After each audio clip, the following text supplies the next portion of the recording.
Palakpakan po natin ng malakas ang Panginoon. Ang Diyos na sa dahilan kung bakit tayo po ay bumabalik-balik sa lugar pong ito. Amen. At salamat po sa Kanya dahil minsan pa tayo po ay muling niloob po ng Panginoon na tayo po ay magkahitong po dito at magkita-kita pa. Ibig sabihin, binibigyan pa ng Lord ng extension yung ating pong mga buhay. Amen. Dahil araw-araw, siguro hindi naman po lingid sa atin at isa po sa mga katotohanan po na nagaganap sa ibabaw po ng mundo ito, araw-araw meron pong mga gumagraduate.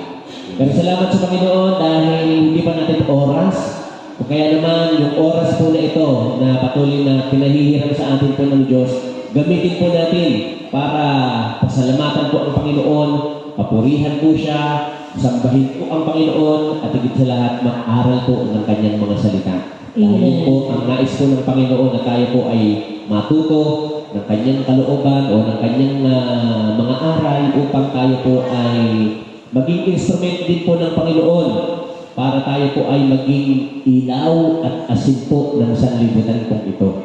Amen. Kaya sa gabi pong ito, tayo po ay sama-samang lumapit po sa Panginoon at atin pong siyang sambahin sa Espiritu at sa katotohanan. Hallelujah.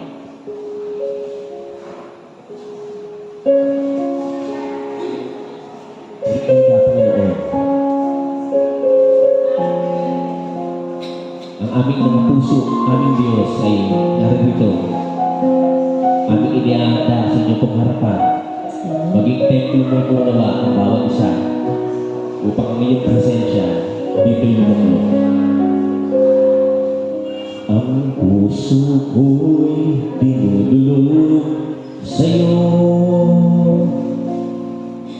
nagpapakumbaba, nagsusumamo mo, pag-indapatin mo, ikaw ay mamasdan, makaliika at sa'yo ay pumisan.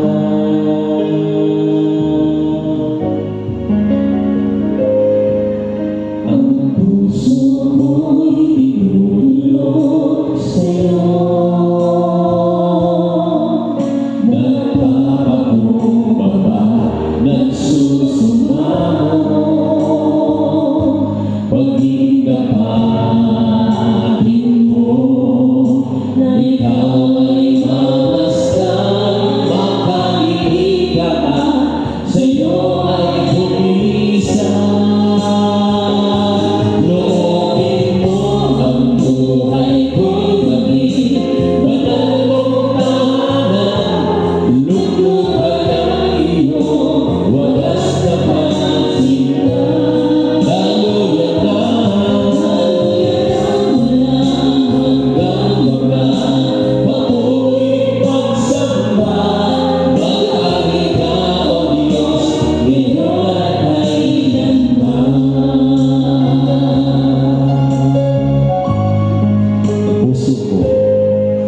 Ang puso ko'y tinulog sa'yo, nagpapakumbaba, nagsusumamo, pag-indapatin mo, na ikaw ay mamasdan, makaliika at sa'yo ay pumisan.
maganda po ang panalangin yan mga kapatid na lagi natin hilingin sa Lord araw-araw yung panalangin po na ang Diyos po ang maghari po sa ating pong mga buhay. At papaghariin natin siya sa buhay po natin. Hindi lang natin dapat siya, o hindi lang dapat natin alam na may Diyos, hindi lang natin alam na kung sino ang Diyos, mahalaga siya yung pinag-ahari natin sa ating mga buhay.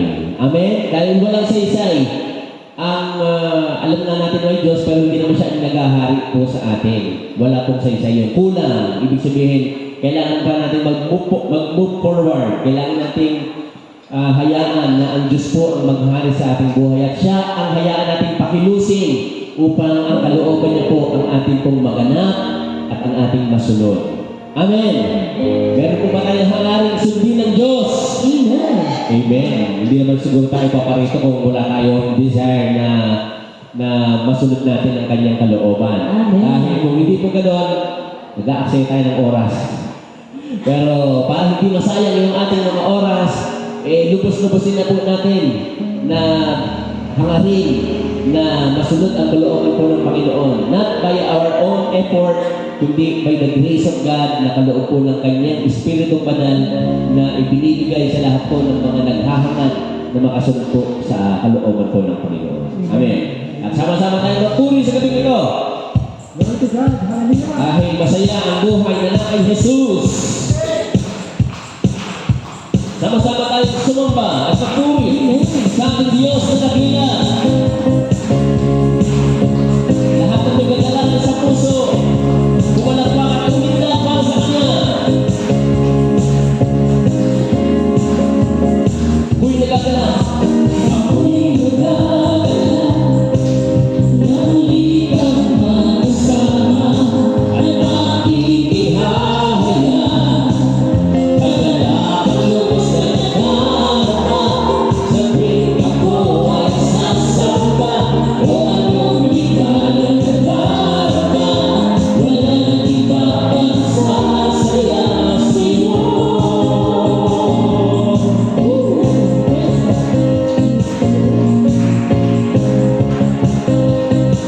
Sama-sama tayo tumawag sa Panginoon. Pinay, ako'y nagagala. Ako'y nagagala. Namuli kang makasama at aking ihahaya.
hallelujah. Sa Diyos po ang papuri, parangal at pagluwalhati. Amen. At sa mga may puso, laging may pintig sa samba sa Panginoon. Alam natin, ito yung nakararating sa kanyang harapan. Ang ating pong pagsamba, ang ating pong pagpupuri, lahat ng yan po ay hindi po nawawala ng kabuluhan. Pagkos po, kalakasan po natin mga kapatid ang sumamba po sa ating Diyos dahil dito pinatadaloy ng Panginoon ang kalakasan sa mga taong laging handang sumamba po sa ating pong Panginoon. Tunay naman po mga kapatid na ang source po ng kalakasan natin ay ang ating pong Panginoong Jesus. Kaya naman po, hayaan po natin na sa sandaling ito, patuloy natin itaas, tawagin ang pangalan ng ating pong Panginoong Jesus. Dahil tunay po naman, ng Diyos po'y karapat-dapat po sa laman, karapat-dapat parangalan, karapat-dapat luwalhatiin ng kanyang mga dinala. Kay ganda ng iyong luklukan, ayaw ko na lumisan.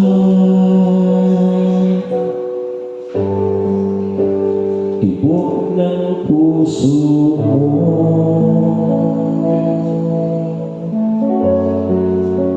dama ng buhay ko.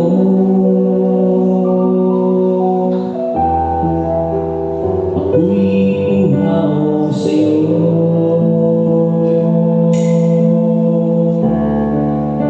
Sa tapo ng kabanalan,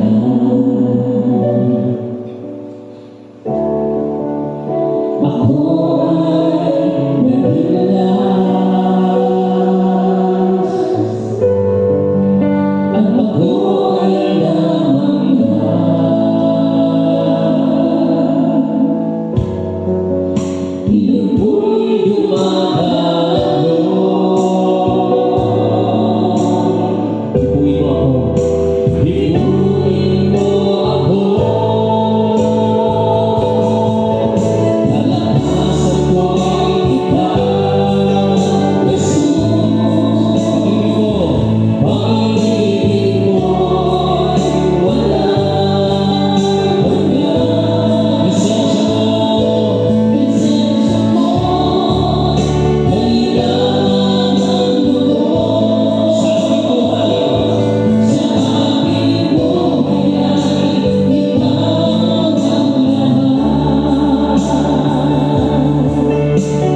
Amen.